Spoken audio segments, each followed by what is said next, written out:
Welcome everyone to Navigating Vision Systems with Weights and Biases and SmartCow.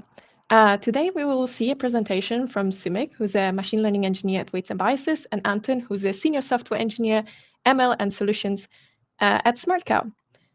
Today we will start with Soumik's presentation on the role of Ultralytics in elevating computer vision tasks and a big picture of the Weights and Biases ecosystem for computer vision.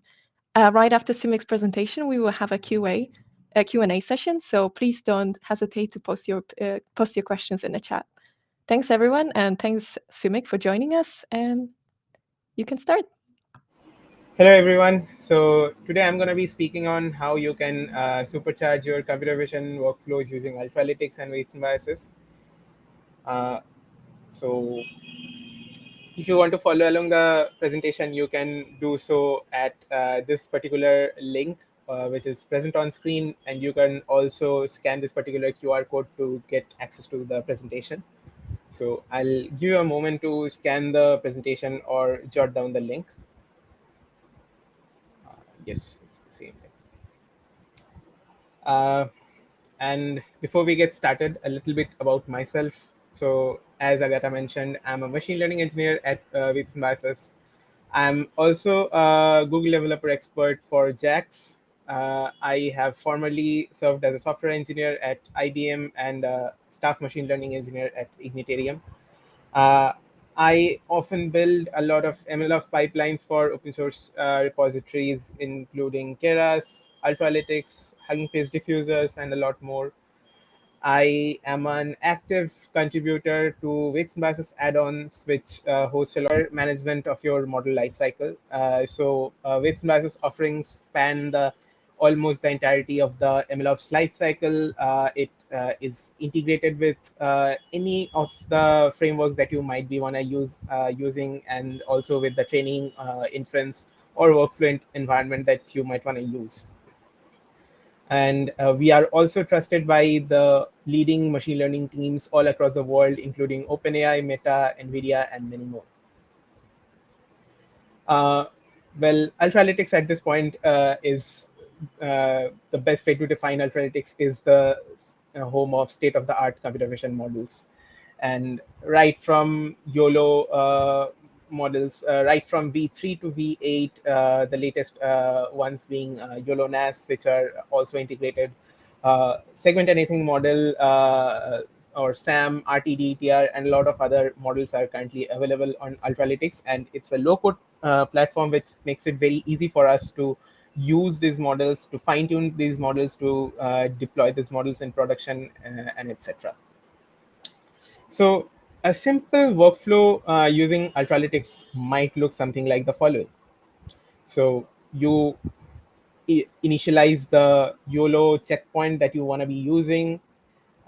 You pass all your training data, your metadata, your epochs, your image size, your batch size, everything in model.train if you want to fine-tune that model or perform transfer learning.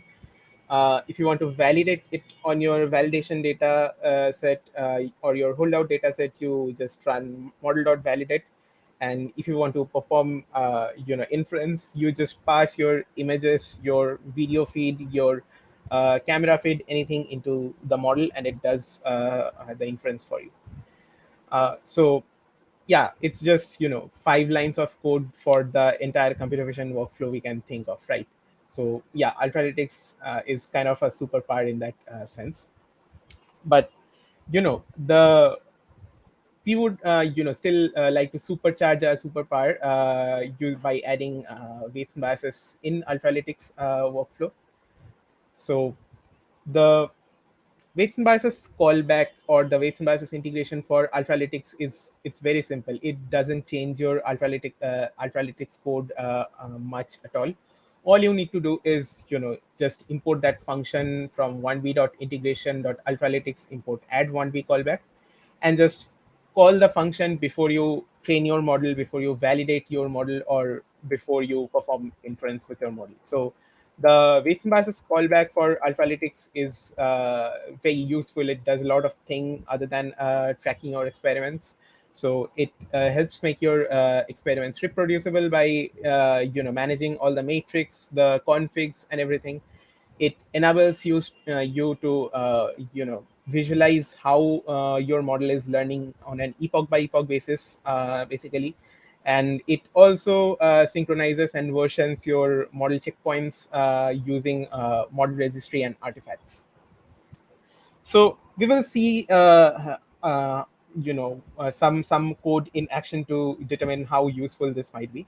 So I would request you if to click on this link or scan this QR code to get access to this code. This is the code that I'll be showcasing right now. So let me just transition into this particular Google Colab notebook. So all we will be doing in this notebook is, seeing some Ultralytics and weights and biases action hands-on. And what we will be doing is we will be training a very simple YOLO V8 in, or N stands for nano here. So we will be fine-tuning a YOLO V8N pre-trained checkpoint for a very specific dataset, which is the COCO 128 dataset. So it's a subset, it's a very small subset of the MS COCO dataset, which enables us to experiment rapidly. Um, and if you take a look at the code, if I start from the beginning, we are installing Ultralytics and weights and biases, basically.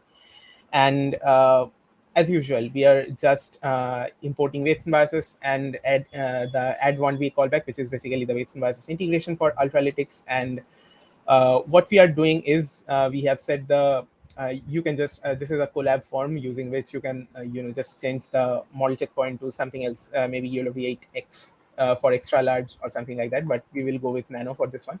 uh, yes, so Ultralytics also supports a couple of datasets like COCO 128, which you can use out of the box by just mentioning the dataset. um, so yeah, so you can just change that here and it would automatically download the dataset and start training the model. uh, I won't be running this collab right now, but it takes very less amount of time and you can run it with a free tier Google Colab notebook. So I highly encourage you to run this at your free time. But if you run this, you will your the integration is actually going to create a weights and biases run, which is basically an analogous for your machine learning experiment in terms of weights and biases lingo. So what a weights and biases run is, it kind of looks something like this. And yes, if you see carefully, if I move this for a little bit, the integration actually tracks everything, right from how the learning rate scheduler is behaving during your training to all the media logs that Ultralytics itself produces, from the validation metrics that Ultralytics creates over the epochs. In this case, I have just trained for 2 epochs. The training metric, the training losses, the validation losses, some parameters about our model. For example, it's calculating the number of model parameters, and in this case, it shows the speed of inference of this particular model. So a lot of things is tracked, and even the system metrics. So your GPU utilization, your CPU utilization, how much power your GPU is drawing. So a lot of things similarly is tracked also automatically out of the box. And I want to draw your attention to one of the tables here. So these are interactive tables which are automatically created by the Ultralytics integration. And what is it does is, if you see carefully, it basically takes a validation batch and plots the plots the predicted bounding box, or in case you are using something other than object detection, semantic segmentation or something else, on top of each other, so that you can compare the performance of your model on an epoch wise basis. And let's say in this case, if I want to just look at the latest epoch, so I can say use a very simple filter operation like row of epoch sorry row of epoch is equal to 1, and if I hit apply, it would only show us the latest epoch. And if you kind of see one of the images, you can see the ground truth and the bounding and the predicted bounding boxes overlaid on top of each other. So for one moment, let us remove the ground truth predictions and just focus on the predicted bounding box. So we can see, yes, the model is doing pretty good, right? But let's say we do not, in this particular case at least, we do not want the model to, pick up people or detect people from the crowd itself. So one of the things in object detection literature we can do is, increase the confidence threshold or the intersection over union threshold, which we can do simply by moving this slider. So all we can kind of for the sake of our application, we can analyze it in this kind of fine-grained details. Like we can manipulate the confidence threshold of the prediction of our model and see how it performs with respect to high and low thresholds respectively. So we can see that although all the people in the crowd disappear if I move to a higher confidence threshold, the baseball glove and the baseball bat are objects which we probably wanna which are probably in the foreground of the image and should be detected, are still detected with a pretty high confidence. And if you want to explore all the confidence details in a class-wise manner, in further fine-grained manner, you can do so by by scrolling through this mean confidence section. So it's the confidence meaned across each occurrence of a particular category for this particular image. And similarly, when you hit this table is produced when you hit model.train, and similarly when you hit model.validate, this the similar kind of table is produced on your validation data set after you have trained. So this is also quite useful in a similar manner. And I'll go back to the presentation for a moment now. So since Ultralytics supports a myriad of multiple tasks and not just object detection, so we also asked us the same question, like why just support object detection when we can support all kind of modalities, including semantic segmentations, pose estimation, instance segmentation masks, bounding boxes, everything all at once. Why not go for that? And so I just kind of want to play this video for you all, which showcases the full extent of the weights and biases integration for Ultralytics in its full glory. So what you can see here is the same thing for an instance segmentation workflow, where we have the predicted segmentation masks, the predicted ground truth bounding boxes, the ground truth bounding boxes, and as well as the predicted bounding boxes. And you can interact with each and every class and each and every annotation, right from the confidence threshold to the prediction masks to the bounding boxes, everything in and using this particular interactive workflow, which is automatically logged by your weights and biases integration as part of your Ultralytics workflow. So I'm gonna I'm not gonna play this video for 3 minutes. I'll rather move on to the next slide. Sorry. So I wholeheartedly recommend you that if you want to know more about this integration, and if you want to know more about how you can supercharge your own computer vision workflows using Ultralytics, you can check out this particular report I wrote, which details all the functions of this integrations, all the features of this integration, and how you can use it very easily for your particular computer vision use case. So that's all from my end. If you have any questions, feel free to drop them.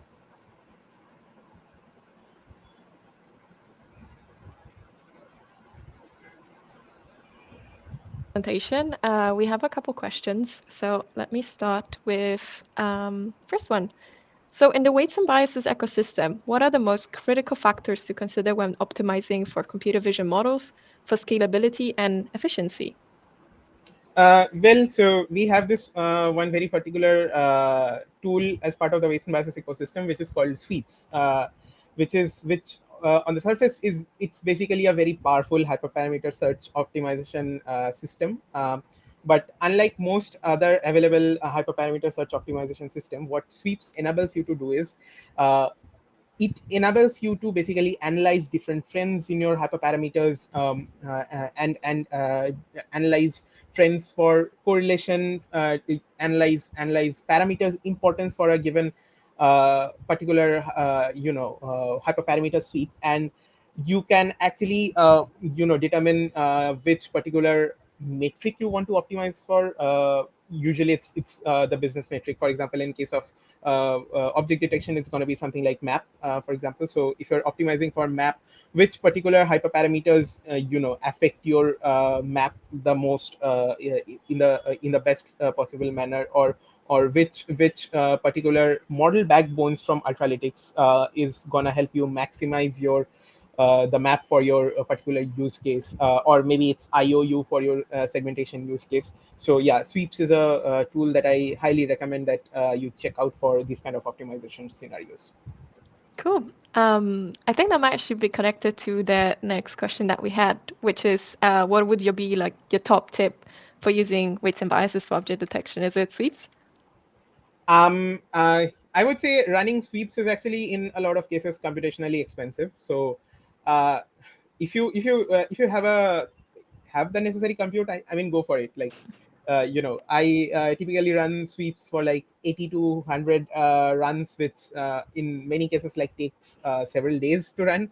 But yeah, Sweeps is not a one-shot solution to maximize your computer vision, maximize the quality of your computer vision results. For that, you basically, all we can do is build the best tools for you. At the end of the day, it's you, the machine learning engineer, who is wielding these tools, and it's up to you how smartly you can use it. And we are always up for feedback. So if you're looking for a particular tool which is not in our arsenal, feel free to submit a feature request. We are always looking out for new feature requests. Cool, perfect. Thank you. We got a couple more. In terms of model performance, what do you would you prioritize when it comes to metrics, when it comes to evaluating computer vision models? That's an excellent question, actually. So, business metrics can come in a lot of forms, right? For example, mean average precision, which is the map, which is a very common metric for object detection. There's box category classification accuracy, which because object detection at the end of the day is a detection plus classification problem.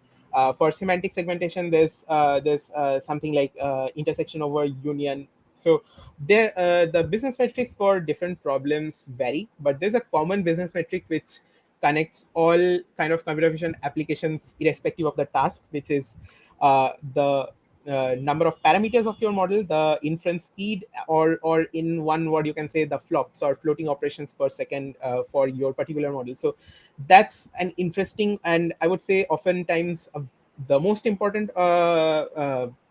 business metric to optimize for, even it means sacrificing a little bit on the other ones.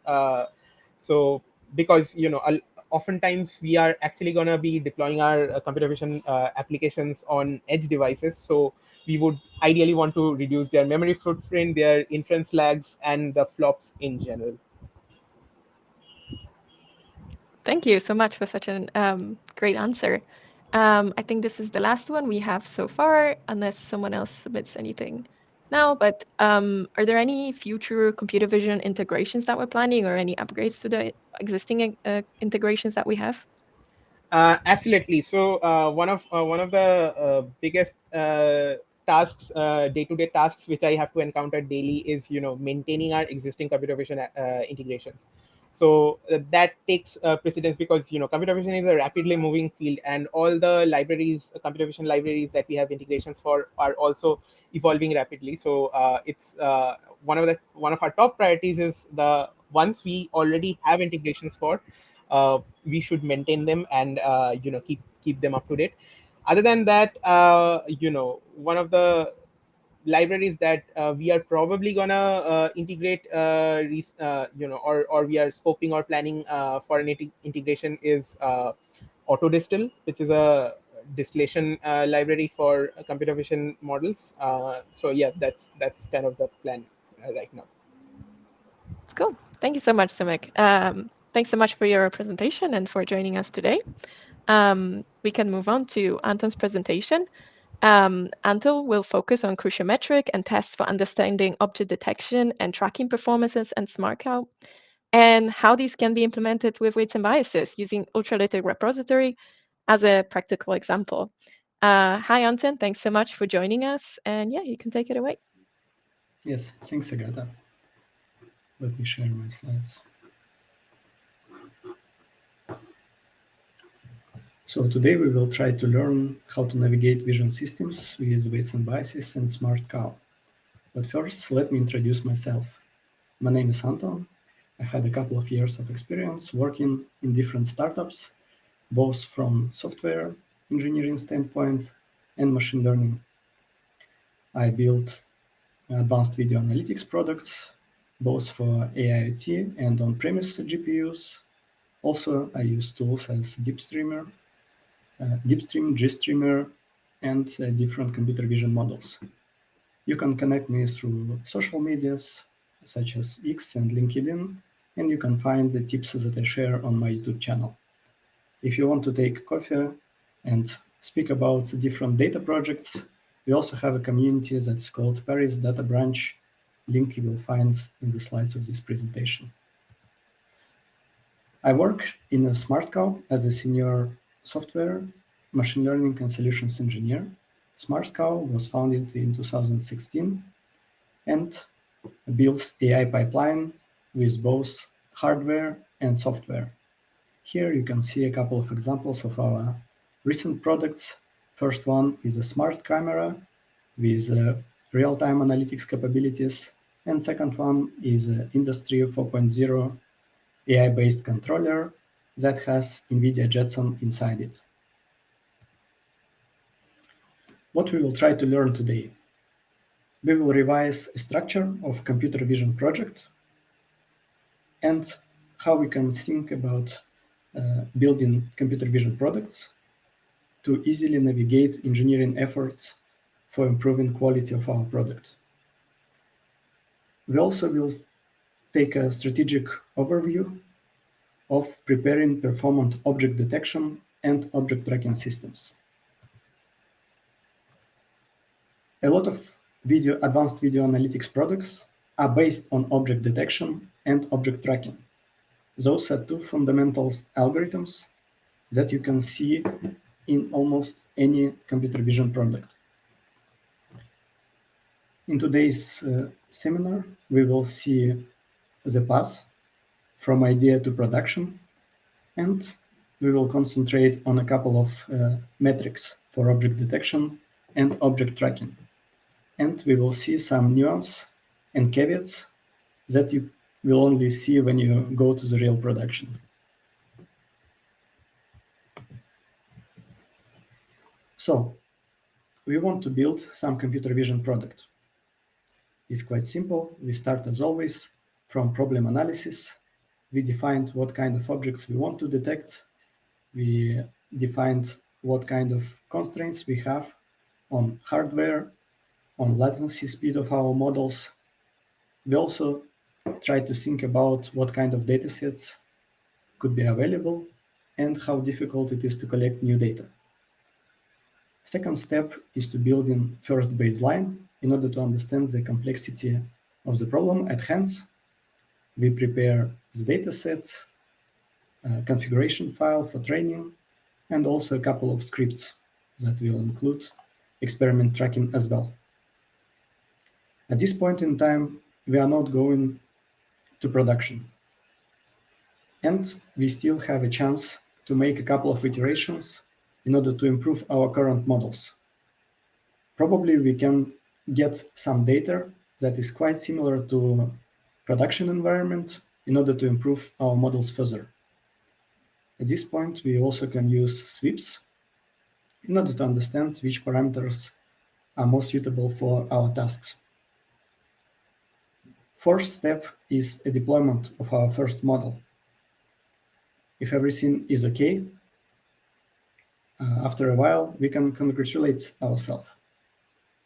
But as you already understood, it's only the beginning of my talk. So it's really a beginning of our process of building a really stable product based on computer vision models that could bring value to our clients. There are a lot of myths about machine learning models development. Let's see a couple of them. First one is that you only deploy one or two machine learning models at a time. Usually it's false. And in extreme cases, you will have to support multiple models per client and maybe per use case. If we are speaking about computer vision analytics, you will have multiple version of models or multiple different models for each smart camera that films some part of the street. Second myth is that if we don't do anything, model performance remains the same. Usually, if you try to deploy some models in production, you know that environment will change. It's true that different environments will change with different speed, but you will always have some variables, some variation that you didn't take into account because you didn't know about it. So when you plan the delivery of your project, even from the very first stage of problem analysis, you should take into account how you will update models into production. Sometimes managers and even engineers, they don't bother about these questions at the beginning, and then it's very difficult to make a successful product after deployment. So the third myth, that you won't need to update your models as much, might be true sometime if it's one-off project, or maybe it was just a proof of concept. Yes, maybe you will not continue and you don't need to update those models. But when you are building a really successful product with machine learning, you want to design your system in a way that you can update models as fast and as frequently as possible. So the last in this small list of myths is that most machine learning engineers don't need to worry about scale. For advanced video analytics, it's not particularly true, because usually we are trying to analyze real-time stream of video, ranging from a couple of frames per second to 30 frames per second, or even at higher speeds. And even if you have dozens or maybe hundreds of cameras, it's already quite an intense scale, and you need to consider if your model is scalable enough from the beginning. For other insights into production with machine learning systems, take a look at this book, Designing Machine Learning Systems. It helped me quite a lot in my career.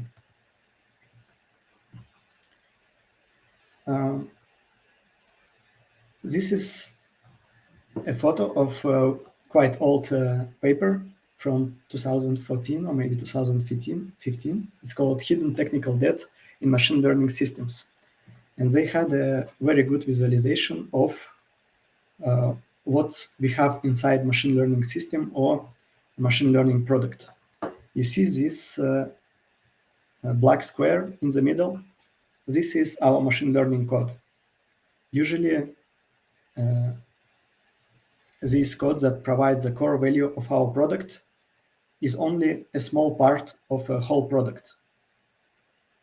Machine learning models by itself cannot bring solid value to the clients without a lot of supporting infrastructure, which is classic software around it. Here, I can advise you to read Modern Software Engineering book, which provides a lot of ideas how to build robust software better and faster. And that could help you avoid very strange mistakes. And we'd rather work on improving the quality of our machine learning models rather than working to find some bugs in our software in production.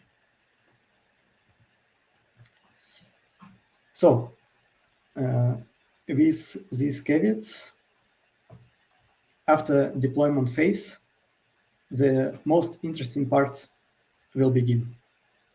After deployment, we need to collect data from production. We need to get some process in place in order for annotate the new data from production, or to find the ground truth for this data, and compute metrics. Those are real metrics and real performance of our models.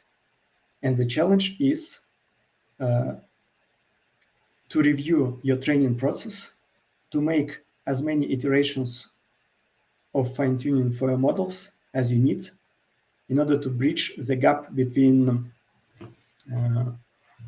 training metrics and the metrics that you will deliver in production. After that, you will continue iterating on your model. You will continue iterating on the inference side of your model. You will try to learn which trade-offs between hyperparameters and model performance you can do in order to optimize resource utilization or maybe even performance. Then, when you collect enough of the data and you will analyze the data, you will start to understand what kind of metrics that you are using, that you optimize directly in your training process, could be connected to the business metrics that you provide to the clients. Because sometimes there is a slight disconnect between functions that you optimize during training process and the business metrics that clients are interested. For example, if you use model detection, object detection model, you will usually optimize for mean average precision. But then client will be interested how accurately you will count objects on a video. And through time, you will find the connection between those two metrics that will help you guide the model choice further. And even at the beginning of your project, at the problem analysis stage, you need to design some instruments to monitor and to observe the behavior of your model. Because usually the environment is quite richer than you think about it at the first place. After this overview into the path to production, we might easily understand why Ultralytics YOLO models is very interesting, especially for the first deployment. The interface is very useful. There is a wide range of models starting from very small that has good performance on edge devices, and with models that have more parameters in order to provide better accuracy. Also, I found very useful the feature that YOLO models are quite simple by architecture, and it's very easy to convert them to ONX formats and to the special optimized runtimes, such as NVIDIA TensorRT runtime. Also, we have a native integration with weights and biases, and quite simple integration with streaming analytics software, such as DeepStream. Second tool in our toolbox would be weights and biases. Weights and biases provides a lot of features to control your model training and your model lifecycle, ranging from dataset versioning, experiment tracking, model versioning, Slack notifications, different webhooks that might be useful in order to package your model, for example, convert to ONX or convert to other runtimes automatically. And also they have an interesting feature of reports where you can discuss your findings with colleagues and have a good tables and visualization to explain model performance. When you start, you might want to consider only a subset of those features and use it consistently. Then you can broaden, with experience, you can broaden the usage of weights and biases to step up your game of model training. The feature that I find useful is a lightweight integration, even though you might want to use other repositories, maybe MM detection or PyTorch lightnings, it's always easy with a couple of lines of code to integrate weights and biases and to observe your experiments in more consistent way. Also, weights and biases provides very good default system and environment logging. Usually, you don't use it that much, but when you have some problems in model performance, you might want to take a look at it. And also you have great documents and courses about machine learning operations with weights and biases. If you ask yourself how to do things with weights and biases, you can check out a lot of YouTube videos of weights and biases, and there are special pages with courses. Those courses are very short and compact, and you learn all the features and the optimal ways of their applications. But our challenge will be which things to do with weights and biases. What kind of questions we want to concentrate our effort to improve models' performance in production.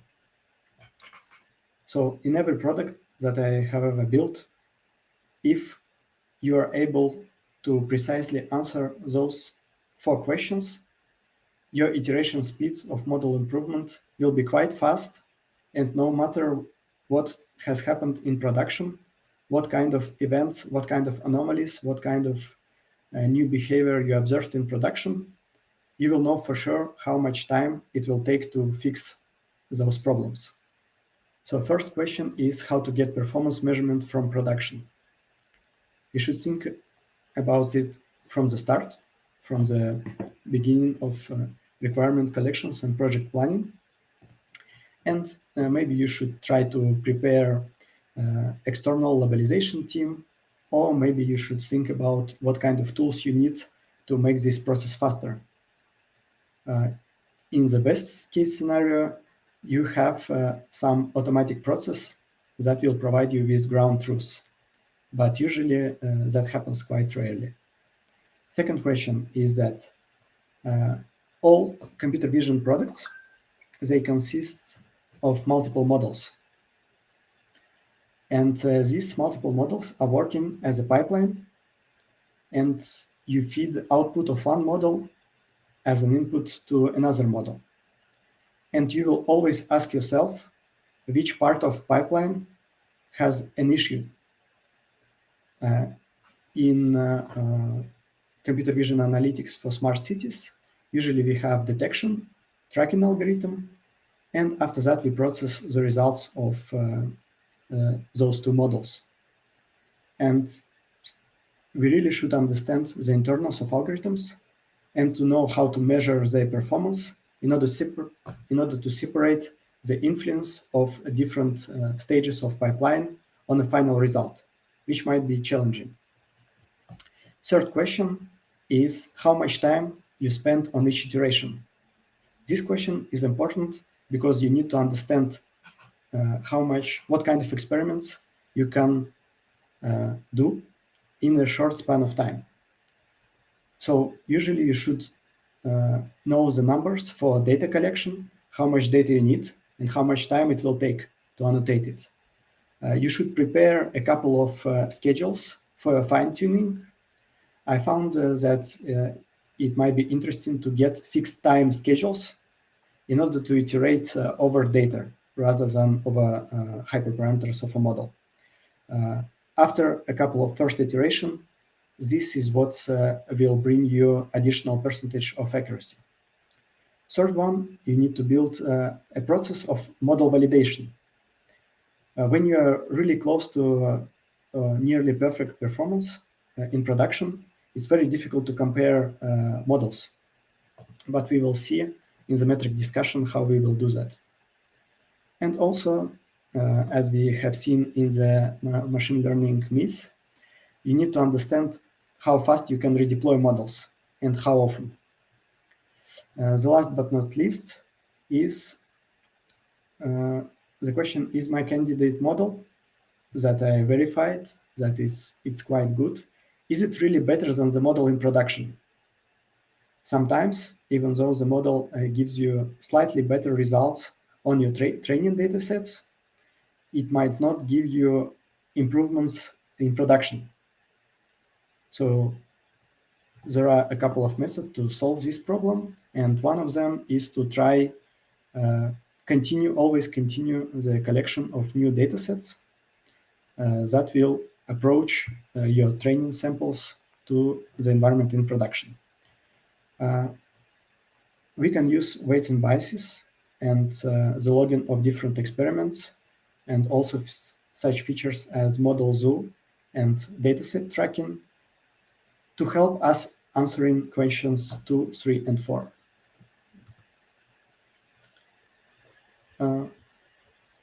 Right now, let's speak about a couple of metrics, and we will see a little bit more nuanced approach to evaluation of object detection and object tracking metrics. So, basics of object detection metrics. Small disclaimer here, we will not speak about the details of implementation of every metric. There are a lot of resources about that, but I will give you a couple of tips which part of metrics we should concentrate our effort, and what was beneficial for model performance in the past, in my experience. So the most common metric is mean average precision. For object detection, you see that metric in all research papers for object detection, and you can compare this metric. You can compare models using this metric in a general sense. But this might not be. It's a good proxy. You start always from here, but we might want to tweak it when we need to scratch this additional percentage of performance in the production. Also, you have a confusion matrix to understand what kind of classes are mixed by the model. You have mean average precision, but in different implementation for different object sizes with different thresholds, which are used in COCO dataset evaluation. This is also quite a good start. For object detection, as in classic machine learning, precision, recall, accuracy, all these metrics, they will give you some information about your models. But those metrics will, if your models are good enough that you already went to the production, but you still need to go further, those metrics, they will not vary that much. So you might want to consider more nuanced approach. For example, tight framework that will break down object detection errors into 5 classes. When you misclassified object, when you have problems with localization of an object, when you mixed an object with a background, or maybe you have duplicates of your predictions. This will also give you some ideas about model performance, but all these metrics are quite basic, and sometimes when you have problem only with one class of objects for one particular point of view, you might need to dig a little bit deeper. Let's take a closer look at COCO metrics. Here on the right side, let's concentrate on the average precision for small, medium, and large objects. Usually, your task in video analytics is not that general as research papers.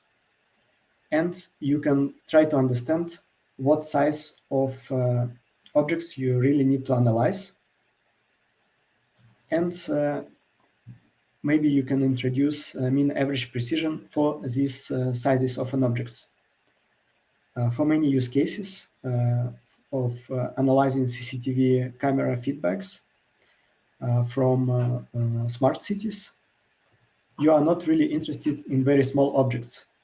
You are mostly interested in the objects that are on a front plan or that are quite large to be able to analyze different vehicles and maybe a metadata for these vehicles, such as color or license plate.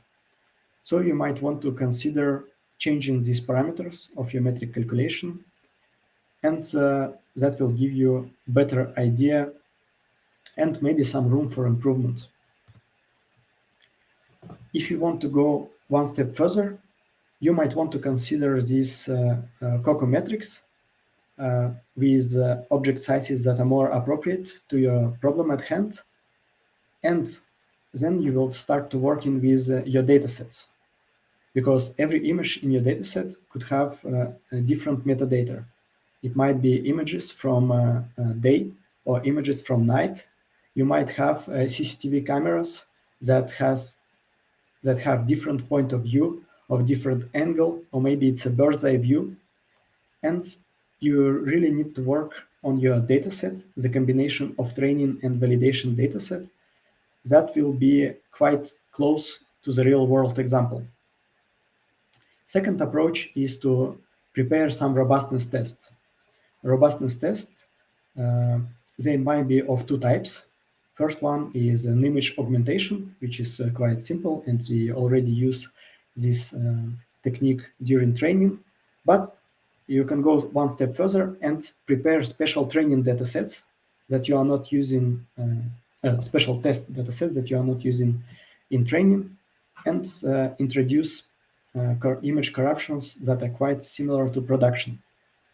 And that might give you some ideas what to expect if there will be a lot of rain or a lot of snow.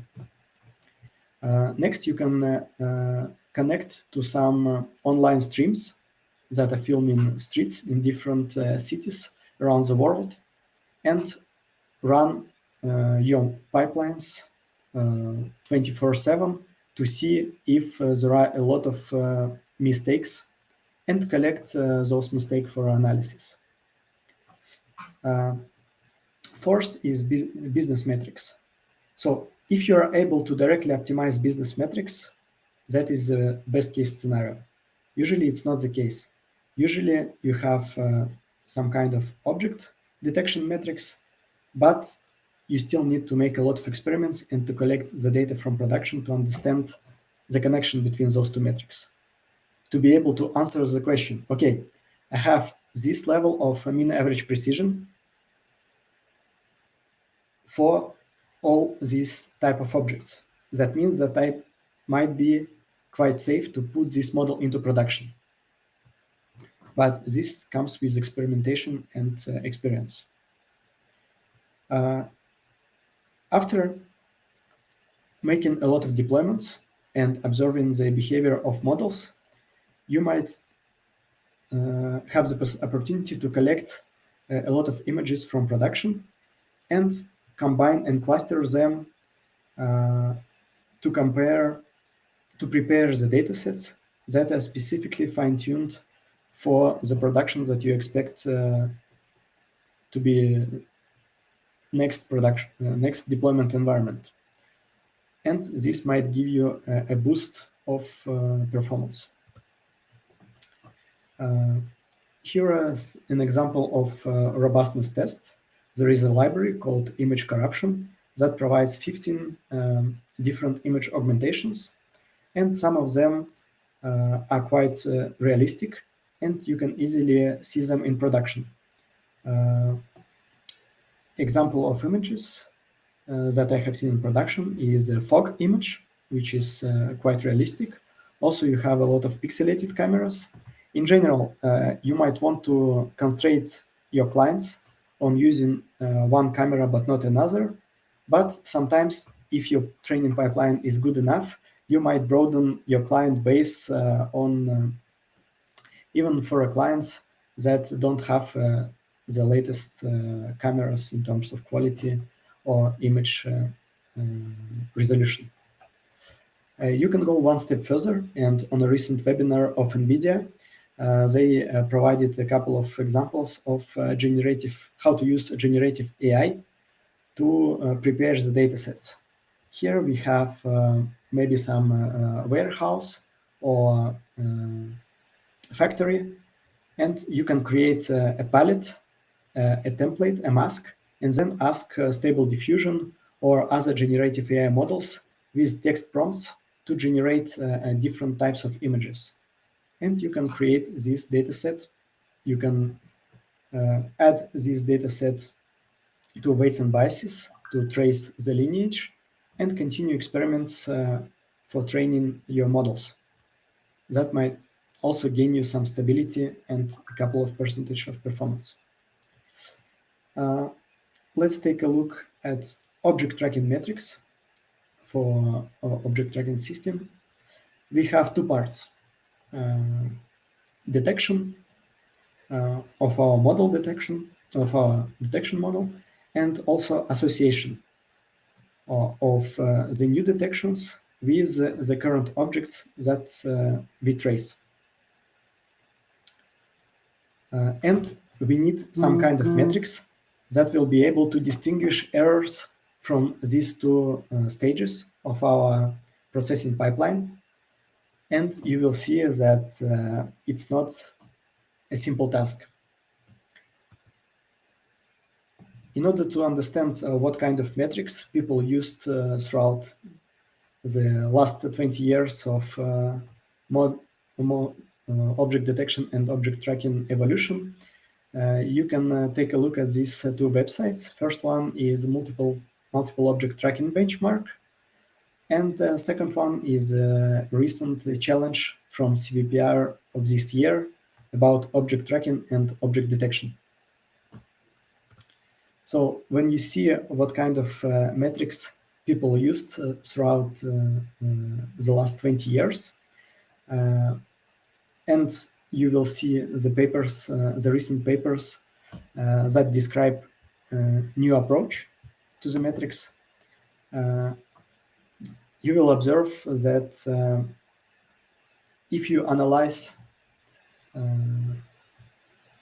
more rigorously what is produced by those metrics, you will have a lot of mathematical problems with initial metrics proposed like a couple of years ago.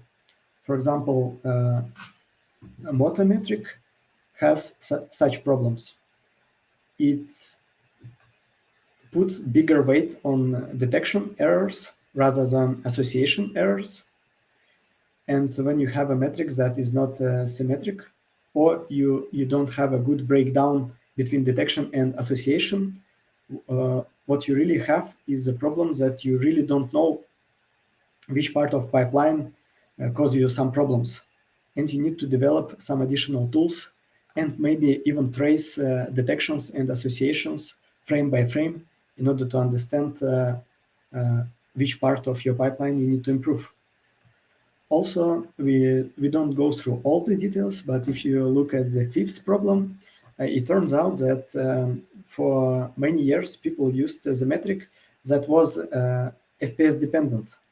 So the algorithm could produce the same detection and tracking results, but if you analyze video at 5 frames per second, and another algorithm analyzed video at 20 frames per second, the metric will produce different numbers. And this usually is not a good feature that we want from our metric, because we want to be able to play with a number of frames that we analyze per second if we have some constraints on our model or on our hardware. Next, we had some metrics that, for example, IDF1, that was a little bit difficult to interpret. And one of the goals of this metric was to give more weight to association errors. And these metrics also used in many benchmarks, research papers, and in industry as well, to understand if your algorithm that you develop is good enough in comparison to other models produced by research community. Also, there are some special metrics as track MAP, which is also difficult to interpret, and had some additional requirements about assigning confidence to the whole trajectory, which might be a little bit complicated for many basic algorithms. that are quite useful in production. So the fourth and the fifth metrics are quite similar. HOTA metric is higher order tracking accuracy. It's in its original paper from 2020.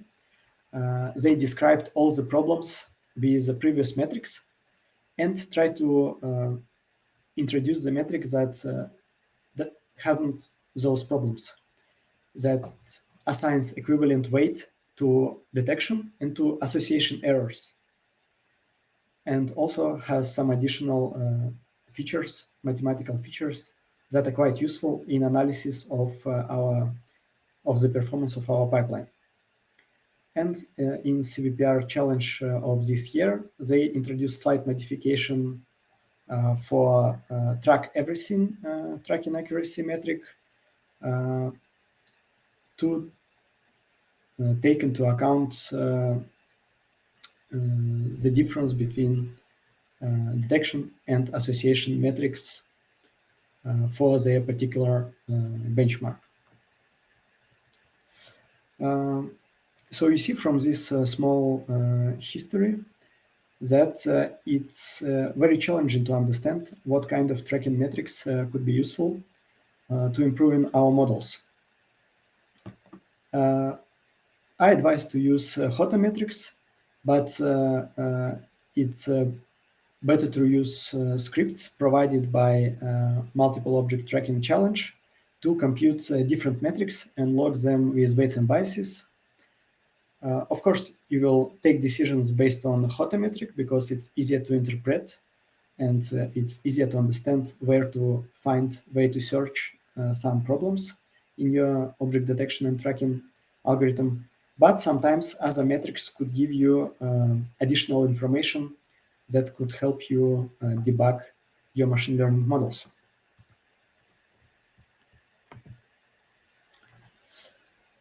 So we have seen there are a lot of metrics, and some of them are better for one task, some of them are better for other tasks. No matter what type of problem you have, no matter what at which stage of model improvement you are right now, there are two golden rules for metric choice. The metrics that you use for decision making should be as close as possible or should have a really good correlation with business metrics that you promise to your clients. That will help you a lot. That will make your product more robust and more stable, and your clients more happy. Second rule is to choose one metric for decision making. If you need to respect some service level agreements or some level of performance for your models, you can put a hard threshold on other metrics, but use only one metric to make decisions about which model to push into production and to understand which model is better. And to conclude this presentation, we have a couple of take-home ideas. So first deployment is only the beginning of your journey, and you have a lot of learning to do and a lot of experiments to do after the first deployment in order to get a really solid model that generalizes well on your production environment. When you are going to the high precision in your object detection and object tracking model, when you try to get this last percentage of performance, it's very important to go into more nuanced metrics to see the metrics by object size, by different data sets, and by different metadata of the images that you analyze. And the last one is you should concentrate on a couple of metrics first, and then you can broaden the scope if you see no difference, no improvement in these core metrics. Yes, we can start with the Q&A session. Thank you so much, Anton. That was such a comprehensive presentation. We have a bunch of questions, but the time allows probably for a couple quick ones. So let me choose What strategies do you implement to handle large volume of data, particularly for real-time video analytics? So we have two approaches. First one is if you use AIoT devices, you can use this device for every camera. So it will scale with the number of devices that you're using. So there is no problem except for the cost. But it's cheaper than to send all the images to centralized servers. If you are trying to use inference on GPU, on server GPUs, you might want to consider specialized inference servers, such as Triton inference server from NVIDIA, which handles the load balancing between different models and provides better performance. Amazing. Thanks so much, Anton.